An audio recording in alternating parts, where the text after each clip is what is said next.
नमस्कार फ्रेंड्स, मैं डॉक्टर प्रीति Shukla clinical nutritionist हूँ और साकेत में प्रैक्टिस करती हूँ।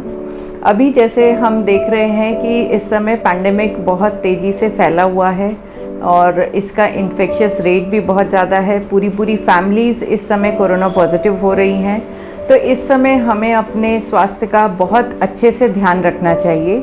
कुछ एक परेशानियां जो कोरोना होने के कारण बाद में विशेषकर रह जा रही हैं, उनके ऊपर आज हम अपन चर्चा करते हैं। जैसे कि मसल वीकनेस एक नॉर्मल सा पोस्ट कोविड इफ़ेक्ट है। देन आपका लंग्स में स्कैरिंग हो जा रही है, जिसके कारण लंग की कैपेसिटी कम हो जाती है। कुछ लोगों को जिनको हियरिंग लॉसेस भी हुए हैं, कईयों की आईसाइट भी वीक हुई है। ऐसे बहुत सारे सिम्टम्स हैं जो पोस्ट कोरोना रह ही जा रहे हैं। इन सभी के लिए हमें एक परफेक्ट डाइट प्लान की आवश्यकता होती है। जैसे मसल वीकनेस है, तो कोरोना जब होता है किसी भी व्यक्ति को, तो उसका जो प्रोटीन रिक्वायरमेंट है वो 1.3 से 1.5 ग्राम पर केजी के हिसाब से उसकी रिक्वायरमेंट हो जाती है। दैट मीन्स कि यदि कोई 60 किलो का व्यक्ति है तो उसको लगभग 78 ग्राम डेली प्रोटीन लेना चाहिए। इससे उसकी मसल वीकनेस, फटीग, ब्रेथलेसनेस, ये सारे इश्यूज रिजॉल्व हो सकते हैं। और दूसरा, ये प्रोटीन्स हमें कहाँ पर मिलते हैं, तो जो शाकाहारी लोग हैं वो दूध, दही, पनीर, दालें, इन सब चीज़ों से अपना प्रोटीन का रिक्वायरमेंट पूरा कर सकते हैं। कुछ एक प्रोटीन शेक्स की भी इस समय अपने को मदद लेनी ही चाहिए। और दूसरा है कि एक्सरसाइज करें। एक्सरसाइज करने से जो ये कहना चाहिए कमज़ोर हुई मांसपेशियां हैं, मसल वीकनेस है, वो काफ़ी हद तक रिकवर हो जाती है। ऐसा नहीं है कि जो मसल्स इस समय हमारी लॉस हुई हैं वो कभी भी दोबारा नहीं बनेंगी, ऐसा कभी भी नहीं होता है। कुछ लोगों को पोस्ट रिकवरी कहना चाहिए कि 3 से 4 महीने लग जा रहे हैं वापस वैसी ही फिटनेस लाने के लिए। हम इसको थोड़ा सा फास्ट अप कर सकते हैं। जैसे कि यदि हम अच्छा डाइट लें तो हमारी जो मसल रिकवरी है वो काफ़ी तेज़ी से भी हो सकती है। तो आज हम इस पे चर्चा करते हैं कि हमारा आहार कैसा होना चाहिए।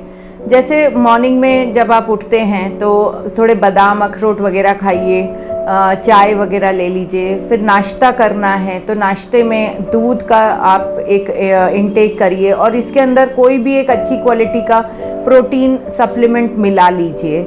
2 चम्मच का सप्लीमेंट मिला लेने से लगभग उस प्रोटीन के कारण वो दूध में जो है कम से कम 15 से 16 ग्राम तक प्रोटीन आ जाता है। इसके साथ में जैसे हम कुछ एक दालों से बनी हुई अपनी डिशेस खाएं ब्रेकफास्ट में, जैसे कि चीला है, स्प्राउट्स है, मूंग की दाल की इडली बना के ले सकते हैं। ऐसी चीज़ों का समावेश करें। प्लेन दलिया या प्लेन कॉर्नफ्लेक्स खाने से ऐसे कोई हमें विशेष रूप से प्रोटीन की प्राप्ति नहीं होती है। तो क्योंकि एपेटाइट भी लो रहती है, काफ़ी हद तक हम कम खाना खा पाते हैं, तो इसलिए कोशिश करें कि कम से कम क्वांटिटी के अंदर बेहतर से बेहतर न्यूट्रिशन अपन कैसे ले सकते हैं उसके ऊपर ध्यान रखें। जैसे दोपहर का खाना है तो दाल, दही, तो कभी पनीर की सब्जी, फिर रोटी, चावल, सब्जी, ऐसा एक संपूर्ण भारतीय पारंपरिक जो हमारा पौष्टिक भोजन है उस हिसाब से आप खाना लें। और जैसे रात का भी खाना इसी अनुसार लें कि दाल, और कभी दही नहीं चलता है तो कढ़ी वगैरह कर सकते हैं, नहीं तो पनीर की सब्जी लें, नहीं तो सोयाबीन की बड़ी की सब्जी बनाएं। यानी कि इन सब चीज़ों से अपना प्रोटीन का इंटेक अपन पूरा करें। रात को सोने के पहले हल्दी का दूध ले लेना फ़ायदेमंद रहता है, ताकि ये हमारे को अंदर से क्लेंस भी करता है और स्ट्रेंथ भी देता है। तो अपना आहार एक कुशल आहार विशेषज्ञ से प्लान करवाएं। आपकी स्पीडी रिकवरी भी होती है, प्लस इसके जो साइड इफ़ेक्ट्स हैं वो भी हम मिनिमाइज़ कर सकते हैं। बाकी तो ये है कि कोरोना है, जब तक हम घरों में ही रहें और मास्क अपना पहन के रखें, बाहर जब निकलते हैं एक सुरक्षित दूरी बनाए रखें और कोरोना से बचाव रखें। धन्यवाद।